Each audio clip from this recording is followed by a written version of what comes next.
آج آپ لوگوں کو ایک بہت بڑے مسئلے سے آگاہ کرنے لگا ہوں۔ پوری توجہ کے ساتھ سننا اور ویڈیو کو اینڈ تک ضرور دیکھنا۔ مقروض پر قربانی کا کیا حکم ہے؟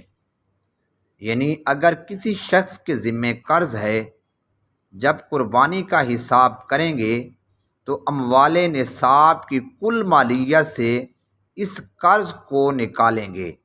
قرض نکالنے کے بعد اگر اس کے پاس 52.5 تولہ چاندی کی مالیت بچتی ہو تو اس پر قربانی واجب ہوگی، لیکن اگر قرض نکالنے کے بعد اس کی مالیت 52.5 تولہ چاندی کی مالیت نہ بچتی ہو تو اس پر قربانی واجب نہیں ہوگی۔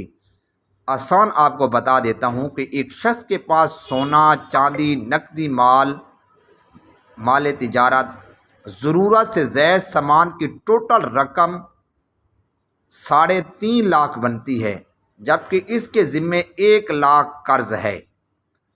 اب اگر 1 لاکھ ہم اس سے نکال لیں گے تو باقی 2.5 لاکھ بنتا ہے، تب بھی اس کے اوپر قربانی کرنا واجب ہے۔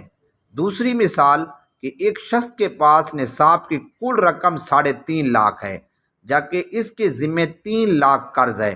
اب 3 لاکھ جب نکال لیں گے تو پیچھے 52.5 تولہ چاندی کی مالیت کا مال نہیں بچتا، لہٰذا اس کے اوپر پھر قربانی واجب نہیں ہوگی۔